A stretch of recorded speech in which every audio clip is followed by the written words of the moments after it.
മൻമോഹൻ സിംഗ് എന്ന ഇന്ത്യയുടെ പ്രധാനമന്ത്രി വിടവാങ്ങിയിരിക്കുകയാണ്. ഇതിനകം നിങ്ങൾ നിരവധി അദ്ദേഹത്തെക്കുറിച്ചുള്ള അപദാനങ്ങൾ, വാഴ്ത്തുപാട്ടുകളൊക്കെ കേട്ടിട്ടുണ്ടാവും.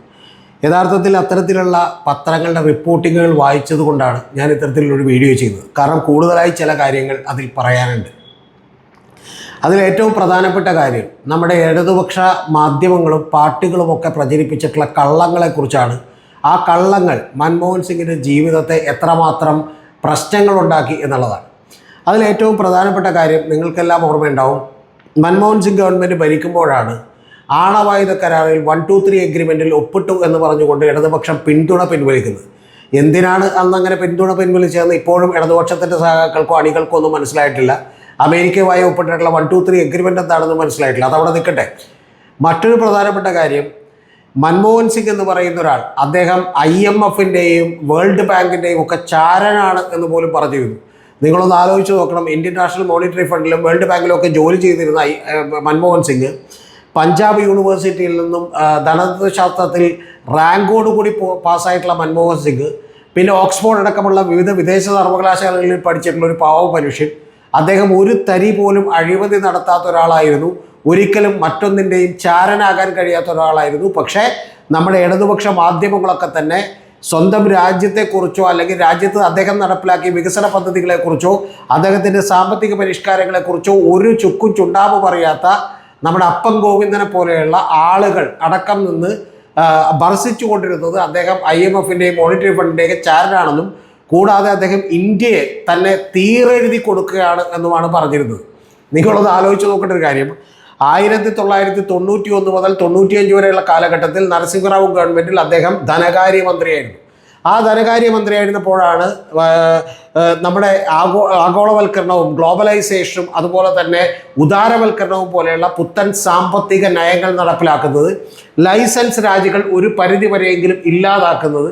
അതിനെല്ലാം ചുക്കാൻ പിടിച്ചതും തിളങ്ങിയതുമൊക്കെ മൻമോഹൻ സിംഗ് ആണ്. പലപ്പോഴും അത് സമ്പന്നരും ദരിദ്രരും തമ്മിലുള്ള വിടവ് കുറെ കൂടി കൂട്ടുന്ന വികസനമാണ് എന്ന് പറയുന്ന വിമർശനങ്ങളൊക്കെ ഉണ്ടെങ്കിൽ പോലും അന്ന് ഇന്ത്യ നേരിട്ടിരുന്ന അതികടുത്ത സാമ്പത്തികമായിട്ടുള്ള മാന്ദ്യവും പ്രശ്നങ്ങളുമൊക്കെ മറികടക്കുന്നതിന് മൻമോഹൻ സിംഗിൻ്റെ ആ സാമ്പത്തിക ഉദാരവൽക്കരണ നയങ്ങൾ സഹായിച്ചു എന്നുള്ളതാണ് വാസ്തവം. യഥാർത്ഥത്തിൽ ഇന്ന് നരേന്ദ്രമോദിയുടെയൊക്കെ നേതൃത്വത്തിൽ ഇന്ത്യ ബ്രിട്ടനെ മറികടന്ന് 5ാമത്തെ ലോകത്തിലെ ഏറ്റവും വലിയ സാമ്പത്തിക ശക്തിയാകുമ്പോൾ അതിന് തുടക്കമിട്ടത് മൻമോഹൻ സിംഗിൻ്റെ ഗവൺമെൻറ്റിൻ്റെ കാലത്താണ്, അല്ലെങ്കിൽ മൻമോഹൻ സിംഗ് ധനകാര്യമന്ത്രിയായിരിക്കുന്ന കാലത്താണ് എന്നുള്ളത് മറന്നുകൂടാ. ഇന്ന് ഇന്ത്യ 5 ട്രില്യൺ ഇക്കോണമി ആകുന്നത് സ്വപ്നം കാണുന്നത് പോലും മൻമോഹൻ സിംഗ് ധനമന്ത്രിയായിരുന്നപ്പോയിട്ടുള്ള അടിത്തറയുടെ പിൻബലത്തിലാണ്.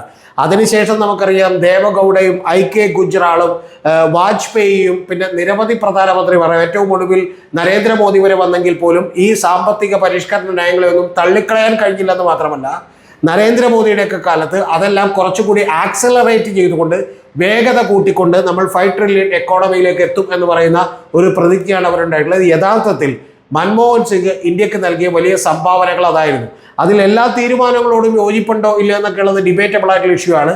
പക്ഷെ അദ്ദേഹം ഒരിക്കലും IMFനോ മോണിറ്ററി ഫണ്ടിനോ അല്ലെങ്കിൽ വേൾഡ് ബാങ്കിനോ അല്ലെങ്കിൽ ഇന്ത്യയെ വേറെ ആർക്കെങ്കിലും തീരെഴുതി കൊടുക്കാനൊന്നും ശ്രമിച്ച ഒരാളെ ആയിരുന്നില്ല. അദ്ദേഹത്തിന് ചില കുഴപ്പങ്ങൾ പറ്റിയിട്ടുണ്ട് എന്നുള്ളത് നമുക്കറിയാം. അത് ഒരുപക്ഷെ 2004 അദ്ദേഹം പ്രധാനമന്ത്രിയാവുമ്പോഴാണ്. യഥാർത്ഥത്തിൽ അദ്ദേഹം പ്രധാനമന്ത്രിയായതിൻ്റെ അദ്ദേഹം നന്ദി പറയേണ്ടത് BJPയോടാണ്. കാരണം സോണിയാഗാന്ധി UP അധികാരത്തിൽ വരുന്നതിന് ശേഷം സോണിയാഗാന്ധി പ്രധാനമന്ത്രിയാകും, UPക്ക് വലിയ ഭൂരിപക്ഷം കിട്ടിയതിന് ശേഷം എന്ന് ഉറപ്പുണ്ടായിരിക്കുമ്പോഴാണ് സോണിയാഗാന്ധി ഒരു ഇറ്റലിക്കാരിയാണെന്നും അവർക്ക് ഇന്ത്യയെ ഭരിക്കാൻ യോഗ്യതയില്ലെന്നുമുള്ള വിമർശനങ്ങൾ BJPയുടെ ക്യാമ്പുകളിൽ നിന്ന് വരുന്നത്. അതുകൊണ്ട് തന്നെ സോണിയാഗാന്ധി ഒരു ആശങ്കയിലാവുകയും ഇത് വലിയ തോതിൽ പ്രശ്നമാകുമെന്ന് തോന്നുകയും ചെയ്തതുകൊണ്ട് അവർ സ്വന്തം കൂടെ നിന്ന പ്രണബ് കുമാർ മുഖർജിയെ പോലെയുള്ള രാഷ്ട്രീയം അറിയുന്ന വലിയ അതിഗനഗംഭീരരായിട്ടുള്ള നേതാക്കന്മാരുണ്ടായിരുന്നു. പക്ഷെ അവരുടെ കൈകളിലേക്കൊന്നും ഇത് കൊടുത്തില്ല. കാരണം കൊടുത്താൽ തൻ്റെ കുടുംബത്തിനും കോൺഗ്രസിനകത്തുള്ള പ്രസക്തി നഷ്ടപ്പെടും എന്നവർക്കറിയാമായിരുന്നു. അതുകൊണ്ട് അത് കൊടുക്കാതിരുന്നുകൊണ്ട് പകരം തന്നോട് കുറെ കൂടി ലോയലായ വിനീത വിധേയനായിട്ടുള്ള ഒരാളെ കണ്ടെത്തുകയാണ് ചെയ്തിട്ടുള്ളത്. അത് മൻമോഹൻ സിംഗ് ആണ്. അദ്ദേഹം ഒരിക്കലും നിലപാടുകൾ ഉറക്കെ പറയുന്ന, അതിൽ ഉറച്ചു നിന്ന വലിയ കടുംപിടുത്തക്കാരനായിട്ടുള്ള ഒരാളായിരുന്നില്ല. പലപ്പോഴും UPA ചെയർപേഴ്സണായിട്ടുള്ള സോണിയാഗാന്ധിയുടെ കീഴിൽ ഉള്ള ഒരു പ്രധാനമന്ത്രിയായിരുന്നു മൻമോഹൻ സിംഗ് എന്നുള്ളതും നമുക്ക് വിസ്മരിക്കുക വയ്യ. പക്ഷേ എങ്കിലും അദ്ദേഹം ഈ കേട്ടിടത്തോളം പഴി കേൾക്കണമായിരുന്നു എന്നുള്ളത് വലിയ ചോദ്യമാണ്.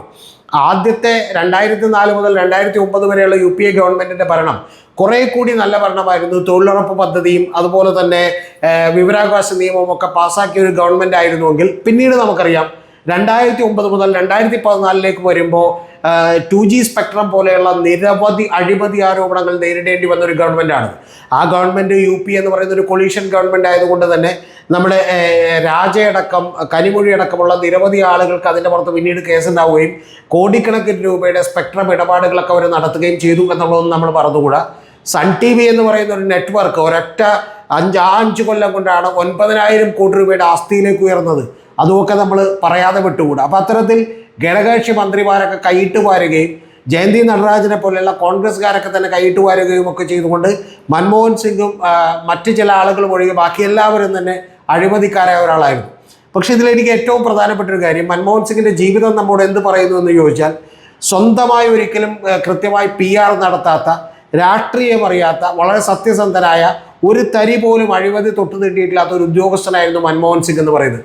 ഞാനിത് കഴിഞ്ഞ ദിവസം ക്രൈമിന് കൊടുത്തിട്ടുള്ള ഒരു ഇൻ്റർവ്യൂവിൽ തന്നെ ഈ കാര്യങ്ങളൊക്കെ പറഞ്ഞിരുന്നു. അപ്പോൾ പക്ഷേ അദ്ദേഹത്തിന് മറ്റുള്ളവരെ നിയന്ത്രിക്കാനുള്ള കരുത്തൊന്നും ഉണ്ടായിരുന്നില്ല എന്നുള്ളത് വാസ്തവമാണ്. അങ്ങനെയുള്ള ഒരു പാവം മനുഷ്യനായിരുന്നു യഥാർത്ഥത്തിൽ മൻമോഹൻ സിംഗ്. വളരെ സൗമ്യനായ, വളരെ ജനാധിപത്യവാദിയായ, സ്വന്തം ക്യാബിനറ്റിലെ മറ്റു മന്ത്രിമാരുടെയൊക്കെ അഭിപ്രായങ്ങൾ കേൾക്കുന്ന, വിരുദ്ധമായിട്ടുള്ള ഒരു നോട്ട് PJ കുര്യൻ എന്ന മന്ത്രിയായിരിക്കും എഴുതിയിട്ട് പോലും അതിനെ മറികടന്നുകൊണ്ട് അദ്ദേഹത്തിന് സിമ്പിളായി വളരെ ലളിതമായി മുന്നോട്ട് പോകാമായിരുന്നിട്ടുണ്ടെങ്കിൽ പോലും PJ കുര്യനെയും അദ്ദേഹത്തിൻ്റെ സെക്രട്ടറിയെയും വിളിച്ച് 1 മണിക്കൂർ ചർച്ച നടത്തുകയും പറഞ്ഞതിൽ ചില വസ്തുതകളുണ്ടെന്ന് മനസ്സിലാക്കി സ്മോൾ സ്കെയിൽ ഇൻഡസ്ട്രീസിൻ്റെ അകത്തോട്ട് ഗ്ലോബലൈസേഷൻ കൊണ്ടുവരുന്നതിന് ചില നിയന്ത്രണങ്ങളൊക്കെ ഏർപ്പെടുത്തുകയും ചെയ്ത ഒരാളാണ് മൻമോഹൻ സിംഗ് എന്ന് പറയുന്നത്. അത്തരത്തിൽ വലിയ തോതിൽ ജനാധിപത്യവാദിയായിരുന്നു അദ്ദേഹം. കുറേ കൂടി ലളിതമായി ജീവിച്ച ഒരാൾ കൂടിയാണ്. സ്വന്തം ഓഫീസിൽ നിന്ന് മൻമോഹൻ സിംഗ് എന്ന് പറയുന്ന പ്രധാനമന്ത്രി നടന്നു പോയിരുന്നു അദ്ദേഹത്തിൻ്റെ വസതിയിലേക്ക് എന്നുള്ളതൊക്കെ നമുക്ക് പുതിയൊരു അറിവാണ്. പക്ഷേ ഇതൊക്കെ തന്നെ നിങ്ങളൊന്ന് ആലോചിക്കണം. AK ആന്റണി KPCC പ്രസിഡന്റ് സ്ഥാനം ഒഴിയുമ്പോൾ ആ കാർ ഉപയോഗിക്കാതെ ഒരു ഓട്ടോറിക്ഷ വിളിച്ച് പോകുന്നത് പോലും കവർ ചെയ്യാൻ വേണ്ടി അന്ന് പത്രപ്രവർത്തകരെ, മനോരമയുടെയൊക്കെ ലേഖകരെ വിളിച്ച് ഏർപ്പാടാക്കി നിർത്തിയ സംഭവം നിങ്ങൾക്കറിയുമായിരിക്കും. അത്തരത്തിലൊന്നും ഏർപ്പാട് ചെയ്യാൻ അറിയാൻ പാടില്ലാത്ത ഒരു സാധാരണ മനുഷ്യൻ, സത്യസന്ധനായ മനുഷ്യനായിരുന്നു ഡോക്ടർ മൻമോഹൻ സിംഗ് എന്ന് പറയുന്നത്. ഏറ്റവും ഒടുവിൽ നമുക്കറിയാം നരേന്ദ്രമോദി പോലും അദ്ദേഹത്തിൻ്റെ ഒരു പ്രസംഗത്തിൻ്റെ ഭാഗമെടുത്തുകൊണ്ട് അദ്ദേഹം മുസ്ലിങ്ങൾക്കൊക്കെ വലിയ തോതിൽ സംവരണം ഏർപ്പെടുത്താൻ പറഞ്ഞു എന്നൊക്കെ പറഞ്ഞ് അപവാദ പ്രചരണങ്ങൾ ഒരുപാട് കേൾക്കേണ്ടി വന്ന ഒരു മനുഷ്യനാണ് ഡോക്ടർ മൻമോഹൻ സിംഗ്. പക്ഷേ അദ്ദേഹം സൗമ്യനായി ഇതെല്ലാം സഹിക്കുകയാണ് ചെയ്തിട്ടുള്ളത്. നേരത്തെ പറഞ്ഞ ഇടതുപക്ഷത്തിൻ്റെ വേൾഡ് ബാങ്കിന് തീരെഴുതി കൊടുക്കുന്ന ഒരാൾ, ഇന്ത്യയെ തന്നെ തീരെഴുതി കൊടുക്കാൻ പോകുന്ന ഒരാൾ, ഇന്റർനാഷണൽ മോണിറ്ററി ഫണ്ടിൻ്റെ ചാരൻ, അതുപോലെ തന്നെ മുസ്ലിങ്ങൾക്ക് വേണ്ടി ഇന്ത്യയുടെ സമ്പത്ത് പകുത്തു കൊടുക്കാൻ തയ്യാറായ ആൾ എന്നൊക്കെയുള്ള നിരവധി വിമർശനങ്ങൾ കേട്ട ഒരാളാണ്. ഇതൊക്കെ കേട്ടെങ്കിൽ പോലും അദ്ദേഹം നേരത്തെ പറഞ്ഞതുപോലെ നമ്മുടെ സമൂഹത്തിൽ ഒരു ഇമേജ് ബിൽഡ് ചെയ്യുന്നതിൽ ശ്രദ്ധിക്കാതെ പോയ ഒരാൾ, അല്ലെങ്കിൽ സ്വന്തം പാർട്ടി പോലും അദ്ദേഹത്തെ ഡിഫെൻഡ് ചെയ്യാൻ എത്താതിരുന്ന ഒരാൾ, അതിൻ്റെ എല്ലാ അപമാനങ്ങളും എല്ലാ സ്ഥലത്തുനിന്നും ഏൽക്കേണ്ടി വന്ന ഒരാളാണ്.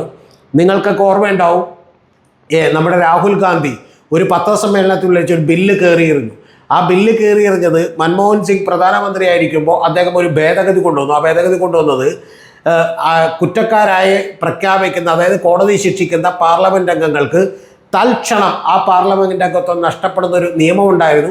ആ നിയമത്തിന് അദ്ദേഹം ഒരു ഭേദഗതി കൊണ്ടുവന്നു. ആ ഭേദഗതി കൊണ്ടുവന്നപ്പോൾ വേണമെങ്കിൽ അത് മൻമോഹൻ സിംഗിനോട് അങ്ങനെ കൊണ്ടുവരുന്നത് എന്ന് രാഹുൽ ഗാന്ധിക്ക് പറയാമായിരുന്നു. പക്ഷെ അത് ചെയ്തില്ല. പകരം അദ്ദേഹം പത്രസമ്മേളനത്തിൽ വെച്ച് ആ ബില്ല് കീറിയെറിയുകയാണ് ചെയ്തിട്ടുള്ളത്.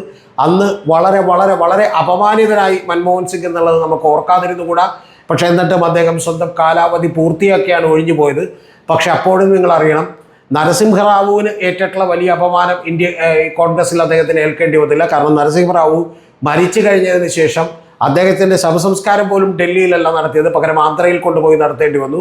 പക്ഷേ ഇപ്പോൾ മൻമോഹൻ സിംഗിന് ഡൽഹിയിൽ വളരെ കൃത്യമായിട്ടുള്ള ഒരു റെസ്പെക്റ്റബിളായിട്ടുള്ള ബഹുമാനാർത്ഥമുള്ള ഒരു ശവസംസ്കാരം കിട്ടിയിരിക്കുന്നു. ഉച്ചവരെ കേന്ദ്ര ഗവൺമെൻറ് ഉദ്യോഗസ്ഥന്മാർക്ക് അവധി കൊടുത്തിരിക്കുന്നു എന്നുള്ളത് നമ്മൾ കാണാതെ പോയിക്കൂടാ.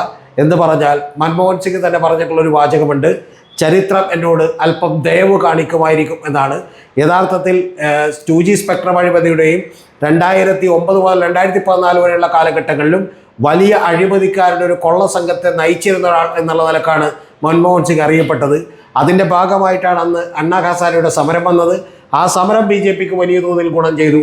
അതിനുശേഷം അതിൻ്റെ തന്നെ ഒരു ബൈ പ്രൊഡക്റ്റായി ആം ആദ്മി പാർട്ടി ഡൽഹിയിൽ അധികാരത്തിൽ വന്നു. ഇതൊക്കെ സംഭവിക്കുമ്പോഴും പത്മവിഭൂഷൺ കൊടുത്തിട്ടും നമുക്കറിയാം മൻമോഹൻ സിംഗിനെ ഡിഫെൻഡ് ചെയ്യാൻ കോൺഗ്രസും വന്നില്ല, രാജ്യവും വന്നില്ല, ഒരാളും വന്നില്ല എന്നുള്ളതാണ് വാസ്തവം. യഥാർത്ഥത്തിൽ നിസ്വാർത്ഥമായി സ്വന്തം സേവനം ചെയ്ത, ലളിതമായി ജീവിച്ച, രാഷ്ട്രീയക്കാരനല്ലാത്ത സത്യസന്ധനായ ഒരു ഉദ്യോഗസ്ഥനായിരുന്നു ഡോക്ടർ മൻമോഹൻ സിംഗ്. യഥാർത്ഥത്തിൽ പലപ്പോഴും അദ്ദേഹം മറ്റേതെങ്കിലും വിദേശ രാജ്യങ്ങളിലായിരുന്നുവെങ്കിൽ എത്രത്തോളം ഉയർത്തപ്പെട്ടേനെ എന്നുള്ളതും ഒരു വാസ്തവമായിട്ടുള്ള കാര്യമാണ്. പക്ഷെ മരിച്ചതിന് ശേഷം നമ്മുടെ മറ്റു വാർത്തകളുടെ ഒന്നും പ്രാമുഖ്യം കിട്ടാത്ത, മറ്റു വാർത്തകൾക്കൊന്നും വലിയ തിരക്കില്ലാത്തത് കൊണ്ട് ഇദ്ദേഹത്തിന് വലിയ തോതിലുള്ള പ്രാമുഖ്യം കിട്ടുകയും ചരിത്രം അദ്ദേഹത്തോട് ദയവ് കാട്ടുകയും ചെയ്തു എന്നുള്ളതാണ് വാസ്തവം. ഇടതുപക്ഷം പോലെയുള്ള നമ്മുടെ അപ്പം ഗോവിന്ദനെ പോലെയുള്ള നിരവധി ബുദ്ധിജീവികളൊക്കെ തന്നെ ഇദ്ദേഹത്തെ എതിർത്തത് ഇദ്ദേഹം എന്താണ് ചെയ്യുന്നതെന്ന് യാതൊരുവിധ വിവരവും അറിവുമില്ലാതെയാണ്. ആ CPM അടക്കമുള്ള ആളുകൾ മൻമോഹൻ സിംഗിൻ്റെ ഒരു മിടുക്കും പ്രാഗൽഭ്യവും ഒക്കെ തിരിച്ചറിയും എന്ന് ഞാൻ വിചാരിക്കുന്നു. അദ്ദേഹത്തിൻ്റെ കുഴപ്പങ്ങളും കുറവുകളുമൊക്കെ നിലനിർത്തിക്കൊണ്ട് തന്നെ.